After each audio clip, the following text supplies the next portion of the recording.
안녕하세요. 무릎 보는 의사 조율입니다.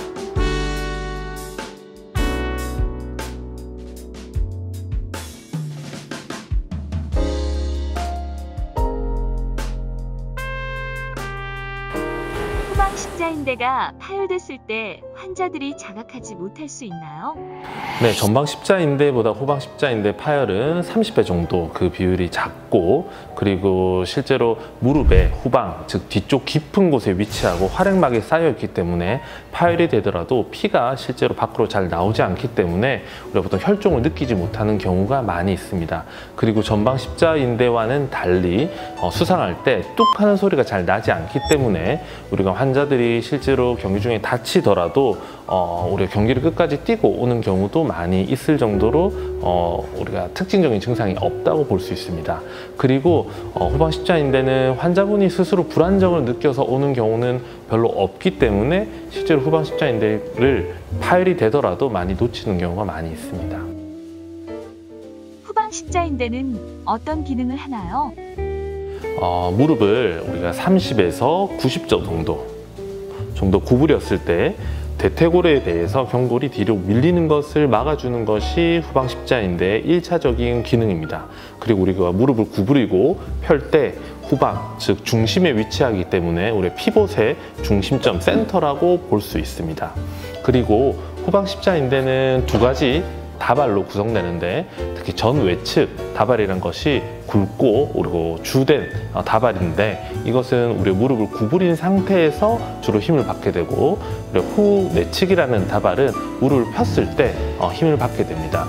대부분의 후방 십자인대 파열이 무릎을 구부렸을 때 우리가 손상이 되기 때문에 저희 치료의 조안점은, 메인 파트는 전외측 다발을 치료를 잘 하는 것이 우리가 후방 십자인대 파열의 치료의 요점이라고 볼 수 있습니다. 후방 십자인대는 보통 어떤 경우에 파열되나요? 후방 십자인대 파열은 전방 십자인대보다는 좀 더 특징적인 사고가 많이 연관이 됩니다. 크게 나눠서 우리가 자동차 사고나 오토바이 사고가 날 때 대시보드라 부르죠. 그 부분이 무릎을 앞으로 쳤을 때 경골이 뒤로 밀리면서 후방 십자인대 파열되는 경우가 있고요. 이 경우가 상당히 많이 있습니다. 그리고 두 번째는 이제 운동을 하다가 다치는 경우가 많은데, 특히 축구, 스키와 같이 무릎을 많이 구부리고 바닥이 평평한데 미끄러운 상황에서 많이 다치게 됩니다. 다른 운동에서도 특히 많이 다칠 수 있고, 농구나 그리고 우리가 낙상 사고 이런 것에서도 많이 다칠 수 있는데요. 후방 십자인대 파열이 될 때는 특별한 자세가 있습니다. 앞서 말씀드린 이제 자동차 사고나 오토바이 사고 외에 축구나 스키 손상이 일어날 때 무릎을 과하게 구부린 상태에서 발목까지 같이 쭉 펴지게 되면은 무릎에 상당한 고통이 오면서 우리가 파열이 되게 되는데, 이런 특징적인 자세를 보게 되면 저희가 후방 십자인대 파열을 강력하게 의심할 수 있습니다. 후방 십자인대 비수술 치료는 안 되나요? 네, 후방 십자인대 파열은 대부분 비수술적 치료를 하게 됩니다. 저희가 무릎을 90도 정도 구부릴 수 있을 때가 되면 후방 동료 검사란 걸 시행하게 되는데, 이거를 저희가 이제 얼마나 밀리냐에 따라서 1, 2, 3단계로 나누게 됩니다. 이때 저희가 10mm 이하로 밀리게 되는 것들을 1, 2단계로 분류를 하는데, 그런 경우에는 대부분 수술을 하지 않습니다.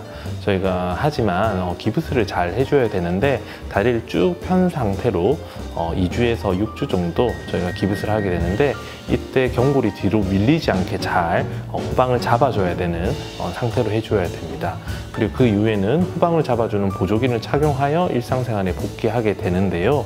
저희가 통계적으로 보면 한 달에서 4달 정도 지나게 되면 기존에 하시던 운동을 다시 복귀하게 됩니다. 그렇다면 수술은 어떤 경우에 하게 되나요? 앞서 말씀드린 것처럼 후방 전이 검사를 시행하여 10mm 이상 밀리게 되는 경우 3단계로 진단하게 되는데, 이 경우에 수술적 치료가 필요합니다.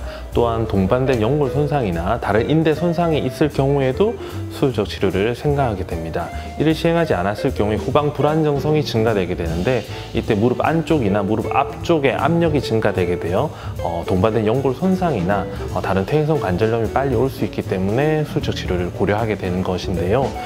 이를 우리가 시행하지 않았을 경우에는 만성 불안정성이 발생하게 됩니다. 이때는 만성 불안정성을 2차적으로 잡아주는 후외측 인대도 같이 늘어나기 때문에 저희가 만성 불안정성으로 진단된 경우에는 후방 십자인대 재건술과 이미 늘어나 버린 후외측 인대도 같이 재건술을 해주게 되는 수술을 시행하게 됩니다. 통증이 없을 때 제때 치료하지 않으면 어떻게 되나요? 앞서 말씀드린 것처럼 수술이 필요한 경우나 아니면 비수술 치료가 잘 되지 않았을 경우에 후방 불안정성이 증가되게 됩니다. 하지만 대부분의 환자들은 내가 후방 불안정성이 있어요, 무릎이 흔들려요 하고 오는 경우는 대부분 없습니다. 하지만 후방 불안정성이 증가되면 무릎 안쪽의 연골이나 무릎 앞쪽의 연골에 손상이 진행되어서 내원하거나 실제로 퇴행성 관절염이 상당히 진행되어 오는 경우가 있습니다. 이런 경우에 만성 불안정성을 잘 치료하면 또 우리가 무릎을 잘 보존할 수 있게 되지만 너무 심해진 경우에는 인공관절 치환 수술이 필요한 경우도 있게 되므로 저희가 후방 십자인대에 파열이 있는 경우에는 정기적인 진찰이나 검사를 꼭 받으시는 것이 좋습니다.